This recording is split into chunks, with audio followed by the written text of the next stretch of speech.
Et comme on vous donne pour chaque classe d'âge, que ce soit homme ou femme, alors chaque histogramme qui est représenté ici représente, donc chaque histogramme qui est représenté ici représente la probabilité pour chaque sexe et pour chaque classe d'âge, donc la probabilité qu'une personne soit diabétique. Donc c'est-à-dire que ici, si je prends un bon exemple ici, voilà, 25-29 ans, eh bien la prévalence, donc la probabilité que un homme entre la classe d'âge de 25-29 ans soit diabétique est de 2%. Voilà. De même ici, j'essaie de trouver des valeurs un peu plus... Voilà, ici à 79 ans, donc un homme âgé entre 75 et 79 ans et qui est de sexe homme a plus ou moins 18% de chance, 18% de chance d'être diabétique, donc c'est-à-dire, attention, 18% de chance, c'est pas... Faites attention entre la probabilité et le risque. Je vais vous expliquer la différence dans la capsule vidéo du chapitre 1 entre risque et probabilité. Donc la prévalence, c'est quelque chose qui est réel, c'est quelque chose qui est en ce moment, donc 18%, donc une prévalence de 18%, ça signifie que dans la population actuelle, de 75 à 79 ans, un homme, 18% des hommes, pour cette même classe d'âge, de 75 à 79 ans, sont diabétiques. C'est ça que ça veut dire. Donc c'est pas une probabilité, une vraie probabilité au fait que c'est un risque que si vous êtes un homme et que vous êtes entre l'âge de 75 et 79, vous avez la probabilité de devenir diabétique. C'est pas la même chose que la probabilité d'être diabétique. Donc la probabilité de devenir diabétique, donc le fait de devenir quelque chose, ça c'est le risque, ok. Alors que la probabilité d'être, ce n'est pas quelque chose qui est hasardeux, c'est juste un sous-ensemble sur un grand ensemble. C'est-à-dire qu'en ce moment, sur 100 personnes qui sont de sexe masculin, qui ont entre l'âge de 65 et 79 ans, eh bien, 18 personnes d'entre eux sont diabétiques. Donc faites attention de ne pas mélanger prévalence et risque. Okay, donc c'est pour ça que la prévalence, c'est le pourcentage d'une population souffrant du diabète, mais c'est la probabilité de trouver dans cette population une personne souffrant du diabète. Attention de ne pas confondre avec la probabilité de devenir diabétique, parce que ça, c'est la définition du risque. Donc faites attention avec les jeux de mots à l'examen d'entrée, ça on aime beaucoup, donc revoyez bien les définitions que je vous ai apprises durant le chapitre 1 dans les cours théoriques. Donc voilà, c'était juste une parenthèse, si jamais. Mais voilà, donc parmi les informations suivantes, laquelle n'est pas confirmée sur le graphique ci-dessus, eh bien, la proportion des diabétiques atteint ou dépasse 18%. Voyez, la question a été neutralisée par le reste parce qu'il y avait déjà un problème ici de français, donc atteint ou dépasse 18%. Non, il n'y avait pas de problème français, excusez-moi, je dis n'importe quoi. Donc la proportion des diabétiques atteint ou dépasse 18%, oui. En fait, c'était pas ça qui a été annulé. Je vais vous expliquer pourquoi, parce qu'il y avait une ambiguïté entre deux propositions qui avaient l'air correctes. Donc la proportion de diabétiques atteint ou dépasse 18% dans les classes d'âge à partir de 65 ans. Donc, à partir de 65 ans, okay, la proportion de diabète dans les classes d'âge à partir de 65 ans dépasse 18%. Vous voyez qu'on dépasse les 18%, mais il y a un problème pour la A, c'est que on ne vous dit pas la proportion de diabétiques dans les classes d'âge à partir de 65 ans pour chaque sexe. Parce que ça, pour chaque sexe, oui, ça dépasse 18%, mais pour chaque classe d'âge à l'aveugle, que ce soit homme ou femme, est-ce que ça dépasse vraiment 18%? Pas forcément. Donc c'est pour ça que là, si on voulait faire un calcul, on doit connaître l'effectif pour chaque sexe, pour chaque classe d'âge. Et donc si on veut trouver, par exemple, c'est le calcul à faire, donc entre 60... pardon, c'est pas ça que je voulais faire. C'était ici que je voulais faire. Donc, par exemple, si je veux trouver la prévalence entre 65 et 69 ans, la prévalence entre 70 et 74 ans, la prévalence entre 75 et 79 ans,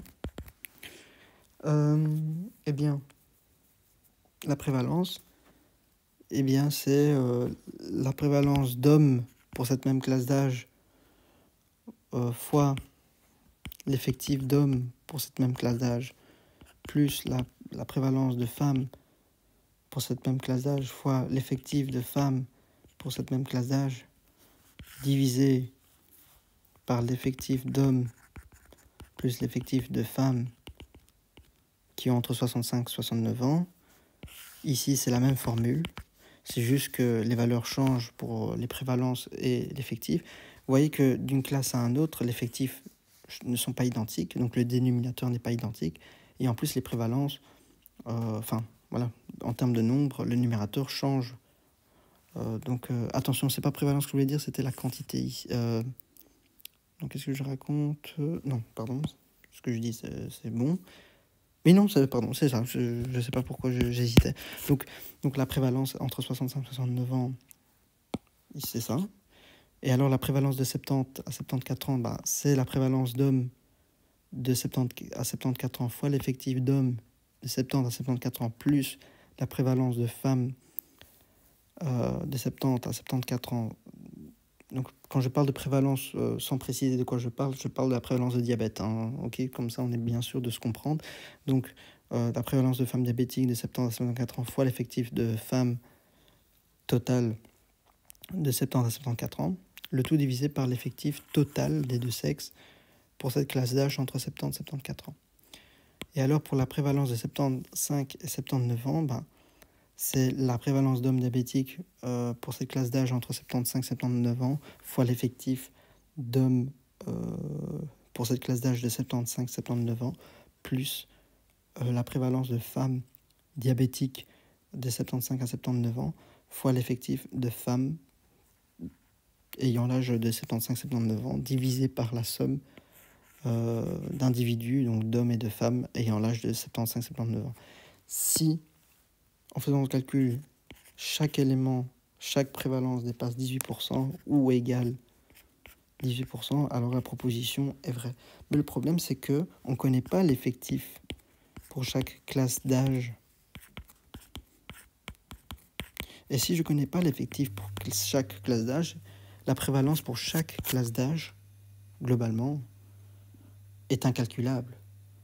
Donc on ne sait pas si ça dépasse les 18 ou égal %. Donc la A est fausse. Et alors le diabète est une maladie qui atteint surtout les personnes âgées. Ça on va répondre après.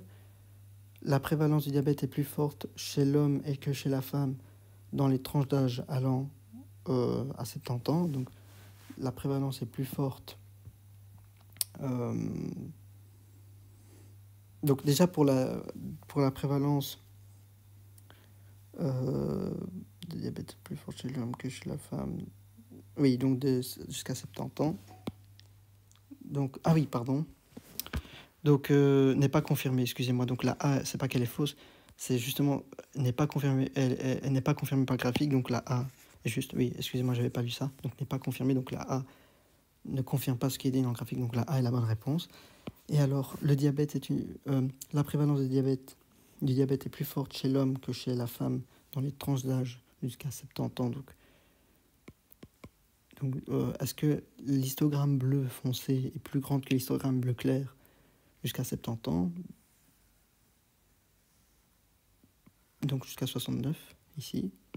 Donc jusqu'ici. Oups, non. Qu'est-ce que je raconte? Jusqu'ici. Voilà. On voit que l'histogramme bleu foncé est toujours supérieur à l'histogramme bleu clair. Donc il y a plus...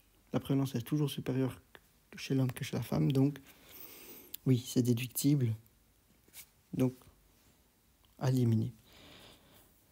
La différence entre le nombre d'hommes et de femmes, déjà, regardez les différences. On ne sait pas faire la différence de nombre si on ne connaît pas l'effectif de chaque sexe pour chaque classe d'âge, comme on l'a fait pour la A, donc on ne connaît pas. Donc déjà, une différence de quelque chose dont on ne connaît pas la valeur, ben ça se confirme pas. Donc l'AD n'est pas quelque chose qui est confirmé par le graphique. C'est pour ça que la question a été annulée, parce qu'il y avait 2 bonnes réponses. Et alors pour la B, le diabète est une maladie qui atteint surtout les personnes âgées. Eh bien, ici, le diabète est une maladie qui atteint surtout les personnes âgées. Ben non, pas forcément, parce que il y a des gens qui sont diabétiques, même à l'âge très jeune. Mais alors, en fait, c'est le mot surtout qui est ambigu, parce que on dit c'est en plus grande fréquence, le diabète est plus importante chez les personnes âgées. Donc cette phrase surtout, c'est ce qui atteint surtout les personnes âgées, c'est de plus grande fréquence. La prévalence est plus importante pour ces classes d'âge que chez les jeunes. Et donc ça, c'est plus ou moins vrai. Et c'est pour ça que je mets plus ou moins. C'est pour ça que la question aussi est annulée, parce que non seulement on avait 2 bonnes réponses, mais aussi la proposition B est ambiguë, parce que le mot surtout, c'est parce qu'on ne dit pas que le diabète atteint uniquement les personnes âgées, parce que ici on voit que ça atteint même les jeunes. Et en plus de ça, on dit surtout, donc surtout c'est une fréquence, la prévalence donc est plus importante chez les plus vieux. Bah oui, c'est vrai qu'en termes de prévalence, c'est plus important chez les vieux que chez les jeunes. Donc la proposition B peut être légèrement déduite. Donc voilà. Donc la bonne réponse, en tout cas les vraies bonnes réponses, sont la A et la D. Donc faites attention, parce que moi j'ai fait l'erreur, j'ai lu trop vite aussi. Donc voilà, comme quoi l'erreur est humaine. Donc il faut faire attention à cette phrase, n'est pas confirmée, n'est pas. Donc il faut réfléchir à l'envers. Ok. Alors, pour la question 10 ici, donc les chercheurs s'est penché sur la question sur la détection précoce du cancer de la prostate. Et donc on fait un toucher prostate, soit le dosage de la PSA. Donc la PSA est une molécule, un élément que vous allez faire une prise de sang chez un urologue, chez un médecin généraliste, mais surtout un urologue qui va l'interpréter pour vous, qui va vous dire, voilà, vos chances d'avoir un cancer de la prostate. Après, je ne rentre pas dans les détails, vous verrez ça en médecine, en Master 1 ou en Master 2, pour certains, sur la notion de la PSA. Et donc, la PSA, voilà, donc on a 2 méthodes. Okay, pour la détection précoce, ça veut dire la détection en avance si la personne est susceptible de faire un cancer. Et donc 2 groupes d'hommes de 50 ans ont été testés, donc 1000 qui sont au groupe contrôle, sans détection précoce, donc c'est-à-dire que ce sont des personnes qu'on regarde bêtement, voir comment ça évolue, mais on ne teste pas, on ne fait pas de toucher rectal ou de PSA, on regarde bêtement ces 1000 individus à l'aveugle et on dit voilà, on regarde de loin qu'est-ce qui se passe, sans avoir fait des tests sur ces personnes-là, donc un groupe contrôle. Et 1000 autres appartiennent à une détection précoce, donc c'est-à-dire que ces personnes-là, on a fait des tests, on a fait soit le toucher rectal, soit un dosage sanguin de PSA pour avoir une idée de qu'est-ce qui va se passer par après en regardant ce tableau ici. Donc le groupe contrôle, c'est là ces personnes où on n'a rien contrôlé. Donc c'est des personnes qu'on regarde comme ça à l'aveugle et on ne contrôle rien. Et le groupe avec détection précoce, c'est les personnes avec qui on a soit contrôlé, soit par le toucher rectal, soit par le dosage sanguin.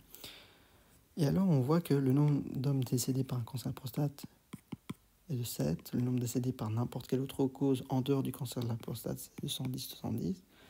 Les personnes ont eu une biopsie. Biopsie, ça veut dire qu'on a extrait, donc on a pris un morceau de tissu dans le parenchyme de la prostate pour l'analyser en anatomopathologie. Donc c'est ça le métier de l'anatomopathologie, donc c'est une spécialisation en médecine.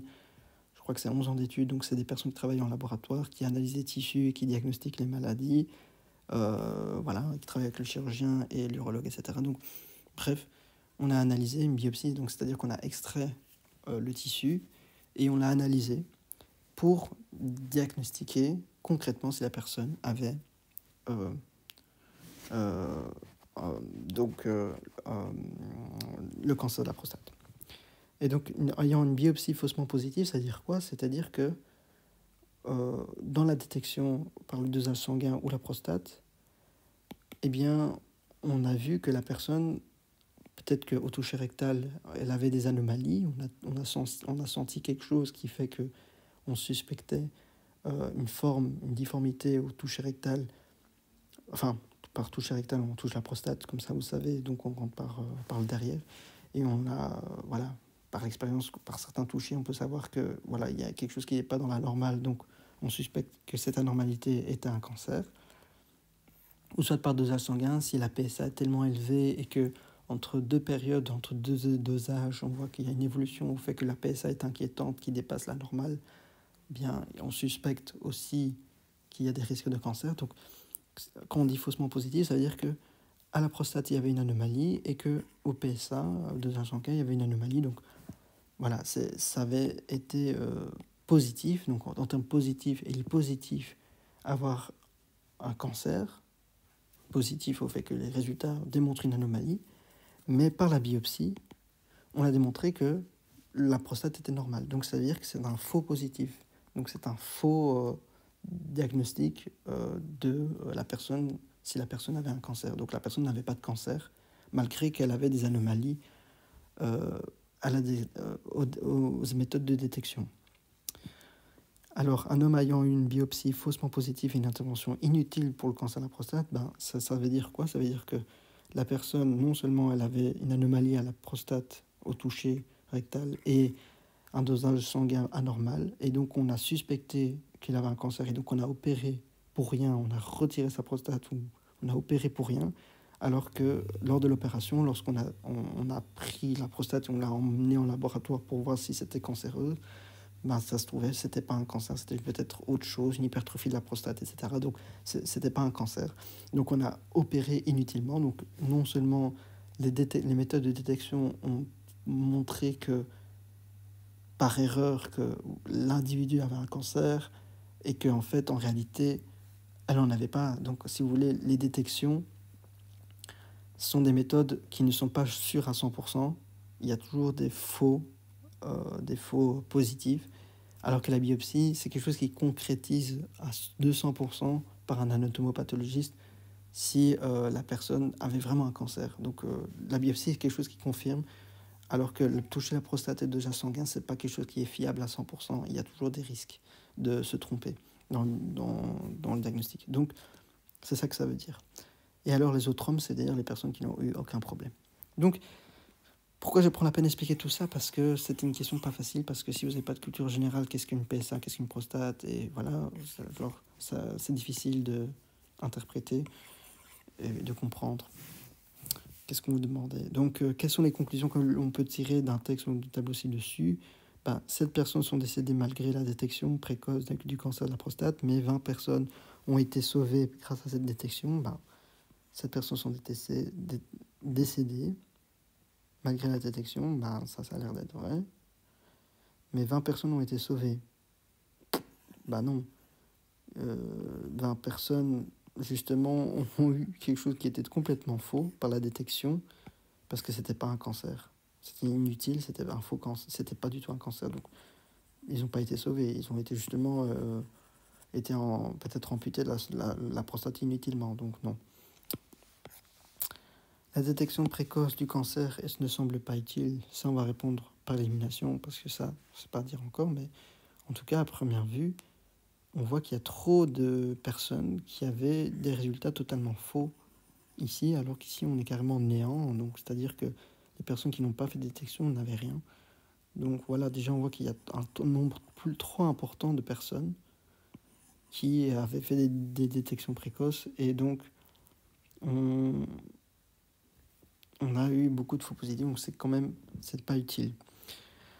Donc, la détection précoce du cancer de la prostate permet de traiter de nombreuses personnes, y compris les gens qui avaient une plus grande probabilité de développer un cancer ultérieurement.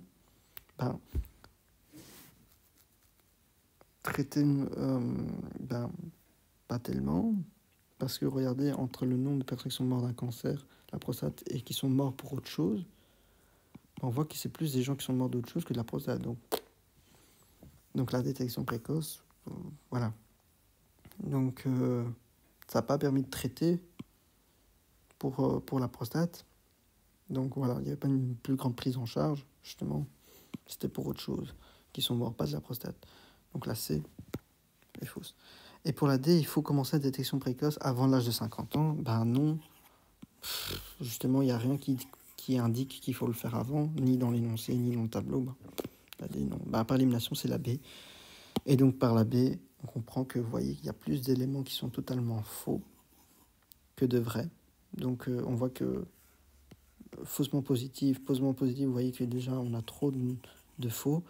Et en plus, les gens sont morts pour rien, pour autre chose que la prostate. Donc déjà là, ça n'a pas sauvé plus de personnes qu'autre chose. Donc, alors qu'ici, c'était 0. Donc il y a eu beaucoup plus de faux positifs dans le cas d'une détection que d'une personne où on n'a rien détecté.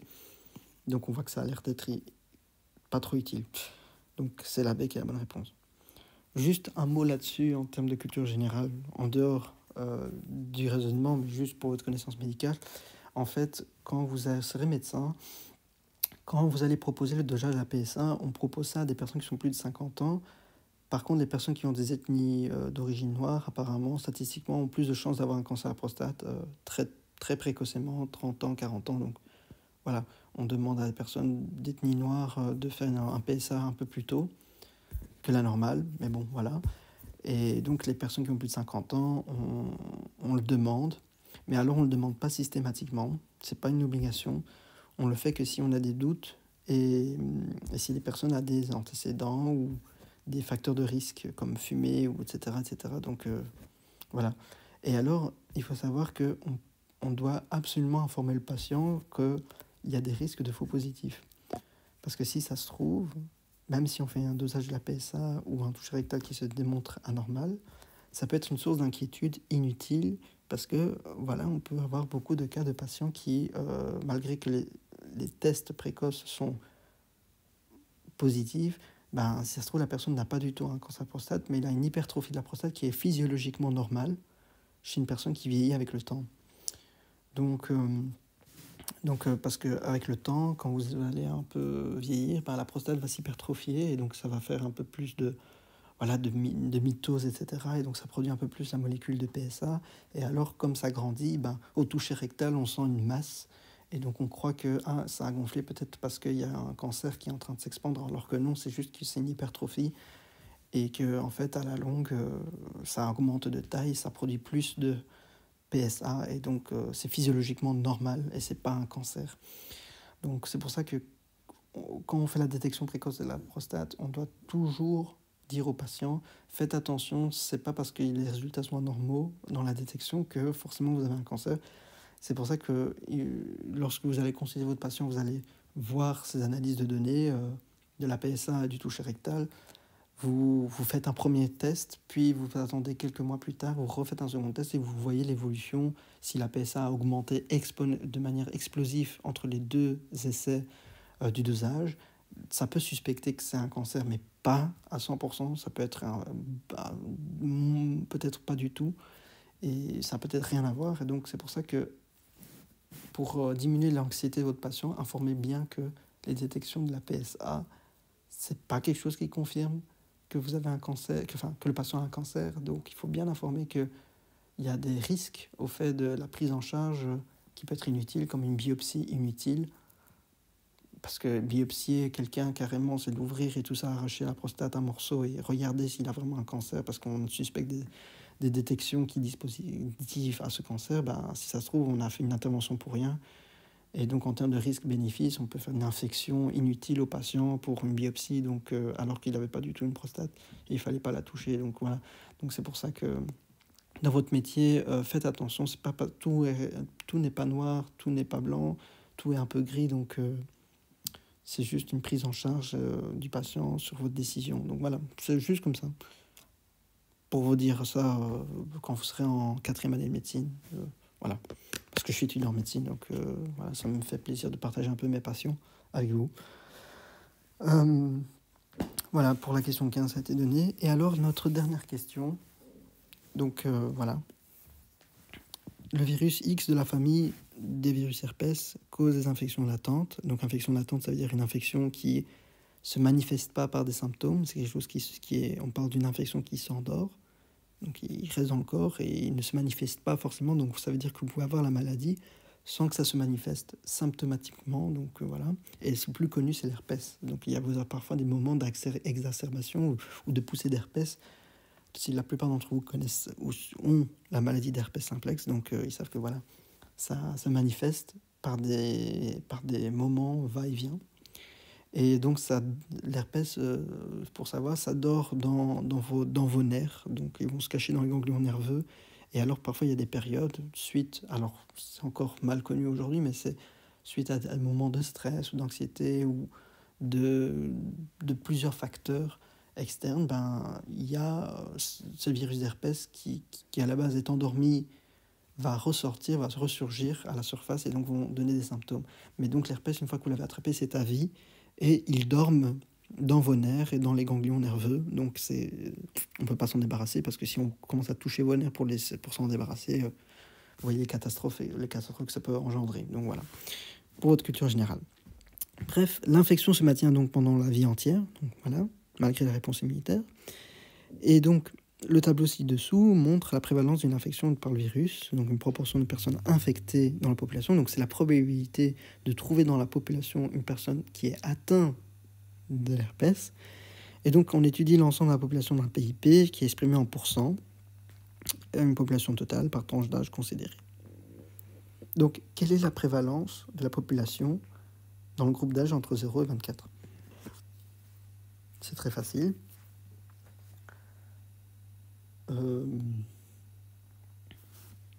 Quelle est la prévalence ? Eh bien, donc ici, je vais mettre... Donc vous avez vos populations exprimées en millions. La prévalence, très facile.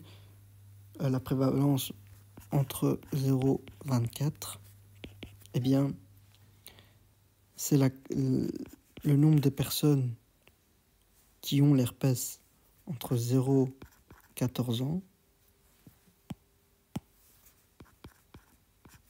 plus le nombre de personnes qui ont l'herpès entre 15 et 24 ans, divisé par le nombre total de personnes qui ont entre 0 et 24 ans.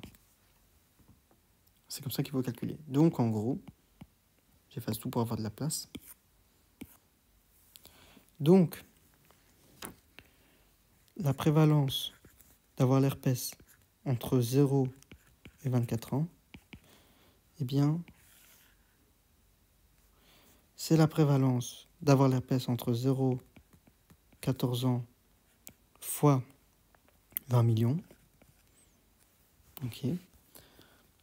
Plus la prévalence d'avoir l'herpès entre 15 et 24 ans fois 50 millions sur le total qui est de 30 millions. Donc 20 plus 10, ici 20 plus 10, 30 millions. Donc ça correspond à 5%. La prévalence de 15 à 24 correspond à 50%. Donc 0,05 fois 20 plus 0,5 fois 10 divisé par 30 qui donne 6 sur 30 et donc ça correspond à 0,2, donc ça correspond à 20%. Donc la bonne réponse, c'est les 20%. Ici. Si 60% des personnes du groupe de 50-99 ans sont des femmes et que la prévalence chez les femmes dans cette tranche d'âge, est de 70%, quelle serait la prévalence des hommes pour ce groupe ? Ça, c'est une question un peu plus difficile, mais voilà, il faut structurer, faire les choses étape par étape. Il n'est pas plus compliqué qu'une autre question. Donc,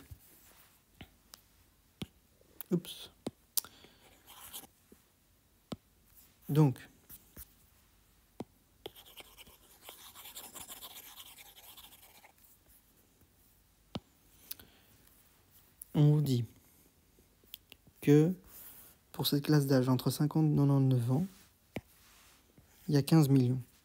Et 80% de ces personnes ont l'herpès. Donc, quel est le nombre total de personnes qui ont l'herpès? X, ça veut dire herpès. Hein? Eh bien, c'est 80% de 15 millions.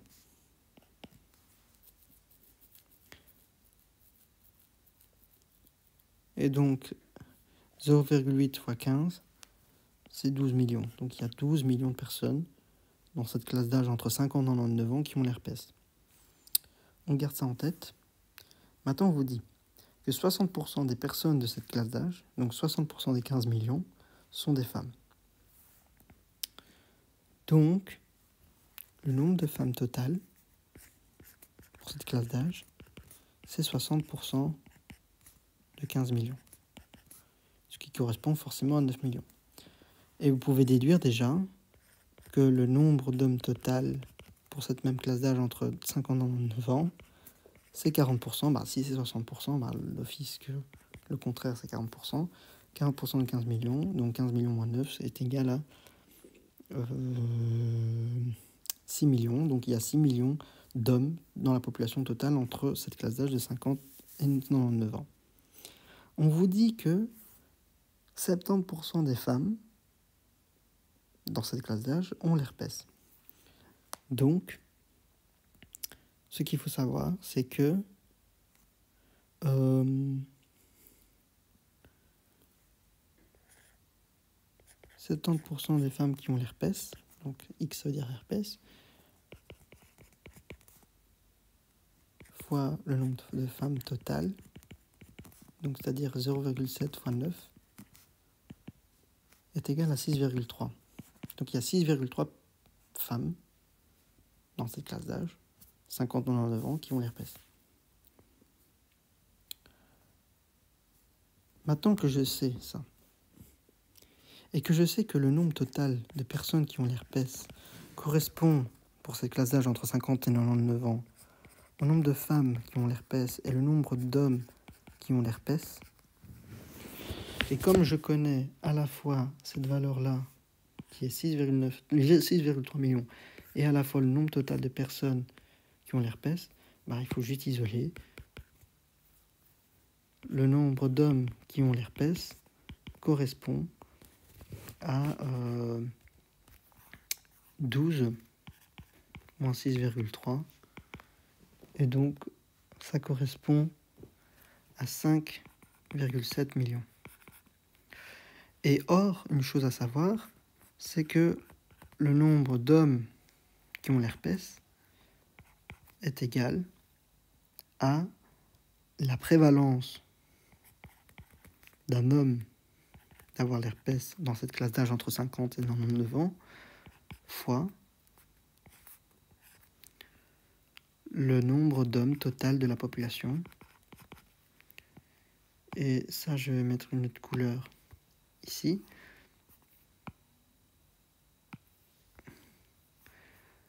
Le nombre d'hommes total, c'est 6 millions, 6 millions.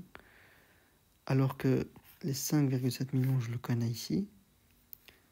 Donc, la prévalence d'hommes qui ont l'herpès pour cette classe d'âge entre 50 et 99 ans est égale à le nombre d'hommes qui ont l'herpès pour cette même classe d'âge divisé par le nombre total d'hommes qui ont entre 50 et 99 ans. Et donc, le nombre total d'hommes étant à 6 millions, et le nombre d'hommes qui ont l'herpès à 5,7, eh bien, la prévalence d'hommes qui ont l'herpès entre 50 et 99 ans est égale à 5,7 divisé par 6, qui correspond donc à 95%. Est-ce que c'est le cas? Oui, c'est la A. Voilà, donc voilà, c'est ce qu'il va lui faire ici. Donc, si je réexplique un peu, donc on a trouvé le nombre total de personnes qui ont l'herpès. Donc c'est 0,8 fois 15 millions, parce qu'on nous a donné la prévalence d'individus dans la population entre 50 ans et 9 ans qui avaient l'herpès, et c'était 80%. Et on connaissait le nombre de personnes qui ont cet âge entre 50 ans et 9 ans qui est de 15%. Donc 0,8 fois 15 est égal à 12 millions. On connaît le nombre de femmes totales, parce que le nombre de femmes totales correspond à 60% des individus total qui ont entre 50 et 99 ans, qui est donc 0,6 fois 15, qui est égal à 9 millions. Et donc, comme on sait qu'il y a... voilà, on va dire que si on ne prend pas en compte les non-binaires, donc seulement hommes et femmes, on sait que s'il y a 60% de femmes, il y a forcément 40% d'hommes. Et donc, 40% de 15 millions correspond à 6 millions. Et si je veux trouver le nombre de femmes qui ont l'herpès pour cette même classe d'âge, on sait que 70% des femmes ont l'herpès, donc 70% des femmes, c'est 0,7 fois 9, parce que 9, c'est les 9 millions qui correspond au nombre de femmes totales pour la classe d'âge entre 50 ans et 9 ans, qui correspond à 6,3 millions. Et donc, si je veux trouver le nombre total de personnes qui ont l'herpès, c'est forcément la somme des deux catégories de sexe qui ont l'herpès, donc les femmes qui ont l'herpès et les hommes qui ont l'herpès. Et donc, comme on ne connaît pas le nombre d'hommes qui ont l'herpès, il faut juste isoler, donc c'est 12 moins 6,3, et donc ça donne 5,7 millions. Et donc, en plus de ça, je veux savoir la prévalence, on doit savoir l'expression que pour connaître le nombre d'hommes qui ont l'herpès, pour cette classe d'âge, c'est la prévalence fois le nombre total d'hommes pour cette classe d'âge. Et or, le nombre total d'hommes, on l'a trouvé ici, qui était à 0,4 fois 15, donc 6 millions. Et donc, on connaît cette valeur de 6 millions. Et en plus de ça, je connais la valeur d'hommes qui ont d'herpès qui est à 5,7 millions. Donc, forcément, j'ai deux informations. Donc, il faut juste isoler. Donc, la prévalence de l'herpès est 5,7 divisé par 6. Et donc, ça nous donne bien 95%. Donc, vous voyez, l'exercice ici a l'air compliqué parce que... Enfin, compliqué. Il est facile, mais c'est juste qu'il faut être ordonné, structuré, être concentré. Et voilà, pour un exercice comme ça, pour l'examen de raisonnement, je sais que c'est pas facile. Mais c'était une question d'examen, ça faisait partie, je sais plus quelle année c'était, je crois que c'était une des années précédentes, mais peu importe, c'était une question d'examen. Donc voilà, c'est pour ça que j'insiste beaucoup la définition d'une prévalence. Qu'est-ce qu'un taux, qu'est-ce qu'une proportion, comment on lit une prévalence, qu'est-ce que ça signifie, qu'est-ce qu'un pourcentage, comment lire les informations, qu'est-ce qu'un effectif total, par rapport à quoi on parle d'un taux d'accroissement, par rapport à quoi on parle d'une proportion, par rapport à quoi on compare entre deux proportions de taux d'accroissement, est-ce que les informations manquantes sont là, est-ce qu'on a toutes les informations pour conclure une différence ou une augmentation d'un nombre, ou une comparaison entre les informations données d'un graphique ou d'un énoncé, etc., etc. C'est tous ces éléments-là qu'on évalue durant un examen de raisonnement.